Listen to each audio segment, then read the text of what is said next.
What's up, losers? Sip here. Today I'm going to show you guys how to make a really compact and easy villager trading hall with a zombie villager converter attached. Let's get to it. I just want to say, make sure you join the Discord. Link is in the description. I'm gonna make this quick. All of you guys have a lot of questions. All you losers do like ask a lot of questions in the comments, and I love that. But the only problem is I can't answer the comments. I just don't get enough notifications, and it's too hard to keep replying. So join the Discord. That's just where I can answer your questions. So if you guys have any questions, you could join the Discord. And if I answer your question, you could leave if you really want. But I would recommend staying. It's kind of fun. So yeah, join the Discord. Alright, so here it is. Here's the design. It's actually pretty, it's very simple. It literally uses one piece of redstone, one sticky piston, and like two half slabs for each, cell. So it's extremely simple. And I guess I'll just show you guys how it works. So if you guys don't know about zombie, whatever it's called, like when you cure a villager, his trades go down to pretty much 1 emerald per anything you want. So if I were to send this guy down, so I'll send him down, you'll see that there's a zombie down there, and this zombie will eventually go after the villager, and sometimes he doesn't. It's just kind of weird, so I'm just gonna send all of them down, and we'll see which one gets hit first. And I also actually, oh yeah, here it is. So I'll send these three guys back up. So yeah, if you just wait a little bit, eventually he will, there we go, turn into a zombie villager. And then this guy, all you have to do is just give him his weakness potion and a golden apple, and then he'll turn back into a villager, and every single one of the trades will actually be lower. So I'm gonna cure him, and I'll show you guys all the trades. So if you look at this guy, he has, 64 emeralds for a power 5. So I'm just gonna grab a weakness potion and a golden apple, and I will come back when they are both done. Oh, alright, there we go. Yeah, he just switched. I was just covering it up because I don't know. He started burning. I punched him by accident, and then I think I accidentally. I don't know. I don't even know what happened. But I mean, yeah. So there you go. It's fairly simple. And then so right now, if you look at their trades, one piece of paper for 1 emerald, one piece of paper for this, and the guy who had 64, 1 emerald and one book for a power 5 book now, and that's for every single one of these guys. So Bane of arthropods. I mean, these guys I just put. I didn't really look at their trades. I kind of just did it. It just goes to show how overpowered this is. And you can even have a glitch where you can get infinite emeralds. Because if you buy bookshelves for 1 emerald, you break them down, you get 3 books, and you could sell them each book for one emerald. You get 3 emeralds per bookshelf. So then I think you make 2 emeralds per bookshelf, which is, insane because you get. I don't know. It's just overpowered, but. Other than that, yeah, it's fairly simple to make. So realistically, the hardest part is just getting the villagers inside of here, and I literally keep redoing it. So it's like the easiest thing ever. So yeah, let's get straight into it. Alright, so to start, you're just going to need to find like an open space. I would recommend building this inside, which is where most of you guys are going to build it, because then the zombies won't burn. But if my zombies burn, then I'll just spawn another one, so it's not that big of a deal. But yeah, definitely recommend building it inside.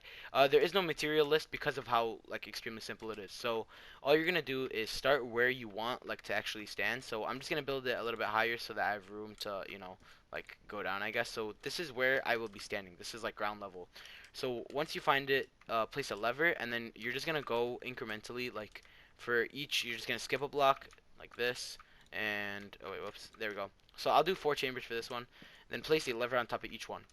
Place a block below like this, and then place a piece of redstone just like that.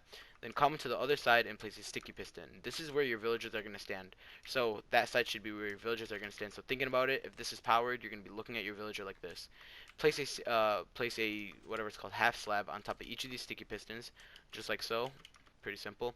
And then make a little barrier in between each of these. So I'm just gonna use some light blue wool. You can use whatever block you want. I forgot to mention that. Doesn't matter. Just don't use transparent blocks like glass and leaves. Just use solid blocks. They're better. So yeah, once you do that, you're just gonna make a little chamber. So come around, and this is the end of wherever you are, and just completely cover it up like this. Seal it in. So like this. So it should look something like this so far. So this is completely expandable for however many villagers you have. So just do that. And then once you have this, you're gonna have like a little slot open right here. You can actually leave this open. This is where you can place your workstation. So it's actually optional where you want to place it. You can place it on the sides if you are trading with, or if you're switching your villagers while they're in their cells. So if they're like, let's say you have a villager in here and he's not actually switched, then you could, he's not actually doesn't have a trade, then you can trade. You can put the thing on top of here, the workstation. I'll show you guys that in a little bit. But yeah, just place one block up so it looks 3 blocks like that, and it should look something like this. I'm just gonna power all of these for I guess looking sake so that you guys can see it a little bit better. And then once you do that, you're gonna come over here, add a little back wall like this, and I'm just still using light blue wall. And I'm gonna start using my solid blocks. So these blocks are like I guess just the non-redstone part. I kind of messed up a little bit because I was using them for over here, but it doesn't really matter. Just build up, go too high, and this is another place where you can put workstations, which is highly recommended. That's the one where I place it. I just think it looks nice. And then once you do that, come up like this, and I have to add a roof. You guys don't have to add a roof because of the fact that you guys are probably playing on, you guys are probably inside, but just add a little bit of roof and then add some half slabs. So these half slabs are what's going to keep the villager inside.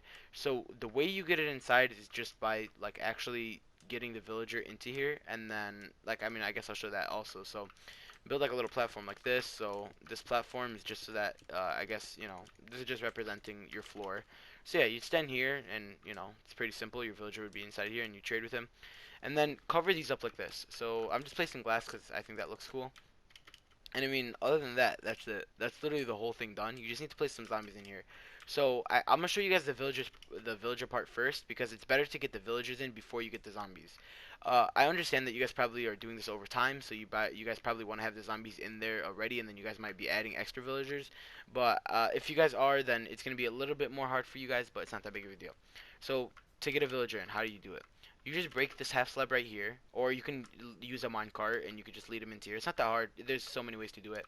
I'm just gonna do it like this. So I'm gonna break this half slab, and then you would just place a workstation here. So do I have any workstations on me? No, I don't. Let me grab a workstation. Alright, so I got some lecterns, but before I place the lectern, the villager won't actually switch to it because he doesn't have a bed. So this is one thing I actually never showed, but the best place to place the bed is right above right here. So starting from like the little side wall, like right here, you're just going to place a bed like this, and you're just going to go all the way across. And this is actually it'll lead to the perfect amount for each villager. So as you guys can tell, there's 4 beds, and there will be 4 villagers inside here. So I mean, it just works perfectly. So now I can place the workstation. So like I said, you can place it wherever you want. I'm gonna place it right here. I just think that looks the best. And then if I were to place a villager, you'll see eventually he will find his workstation. There we go. And he'll start to walk towards it, something like that, and then he'll just jump in. If he doesn't jump in, then you might have to push him in, use minecarts or something. But once he jumps in, just let the thing down, place the half step like this, and then let him back up. Like that. If you have the zombie, you just have to do it quick. Just let him down, back up, just like that. I mean, it's pretty simple. And that's how you get him in. Now, he can't escape, and the zombie part will work. So for the rest, I'm just going to spawn them in, because, I mean, I guess it doesn't really matter for me, since I'm doing it in creative. So place their workstations, and then like this, like that. And make sure you place their workstations one at a time. You cannot have the villagers getting bound, like this guy cannot bind to this workstation, because then he won't refresh. They have to be able to actually touch their workstation. So make sure you do it one at a time. Like these guys probably aren't even binding to their correct workstations, but it doesn't matter. Like I said, I'm in creative, so it's not that big of a deal for me. But once you do that, then I mean, I guess let's just get on to the zombie part. Alright, so for the zombie part, all you really need is a couple zombies, some name tags, and an anvil to name the name tags. So this is what you're gonna have to do. Grab an anvil, place it down. Grab your name tags, and then just name it whatever you want. You just have to make a different name. So there we go. And depending on how many villagers you have, you're going to need a certain amount of zombies because of the fact that the zombies won't pathfind if it's too far away, and they're just, I don't know, it's kind of weird how they work. So my recommendation is for every 3 villagers you have, place 1 zombie. So I'm doing 4, so I'm just going to do for every 2 villagers I have, I'm going to place 1 zombie, and I'll show you guys how. So come to like the little area below. I just broke a little hole right here. And then I'm gonna split it like apart. So I'll split it just like that. Now this zombie, I'm just gonna spawn in, and I'm gonna give him. Oh wait, whoops, he's not supposed to be able to jump on top of there. I'm just gonna give him the like name tag so he can't switch, and now he actually can't reach the zombies. The only reason he was able to, or the villagers, the only reason he was able to reach it was because he jumped on top of here. But now he's focused on these 2 guys, so he won't be attracted to these guys. I mean, he might, but it's not that big of a deal. He won't go after them eventually. If these guys are closer, then he'll go after them. So just do it for like I mean every 2 to 3 or villagers, just depending on how hard it is. This guy right there, rename him, and then just close it right back up. And I mean, I guess, is that it? I don't even know. I'm pretty sure that's it. So if I were to let this guy down, you'd see the zombie would just come after him. It does sometimes, it's weird. It does take a while. If it does, just go up, go down, try the other guy or something. It's just like zombies are very weird in Bedrock Edition especially. So like this guy, you can see he's aggressive. This guy, he's like So I guess it doesn't really matter. That's pretty much the whole thing done. So I'm just gonna let these 2 guys up, and you can actually do a system which I'll probably make another video on it soon. So just wait for that, where you only have one of the villagers. So now I could let this guy up, and then you would just cure him. Pretty simple. I mean, but other than that, yeah, the whole thing is done. That's it. Like, it's very simple. If you guys do have any questions, just you can ask me on Discord. But I mean, yeah, I guess that's it. Alright, so I hope you losers enjoyed. If you losers did, make sure you join the Discord. Link is in the description. That's just where I can help you guys the easiest. I do want to say one thing. It has to be in hard mode. The villagers, or when the zombie kills a villager and it's not on hard, I don't know if it's 100% of the time, but sometimes he doesn't turn into a zombie villager, so you end up losing the villager. So make sure you do that. Just keep it on hard. I don't really know anyone who doesn't play on hard, so whatever. But you can actually play on hard, and then once he switches, then you could switch it to normal if you want. But I mean, I would just recommend playing on hard all the time. And yeah, do the curing process, and that should be fine.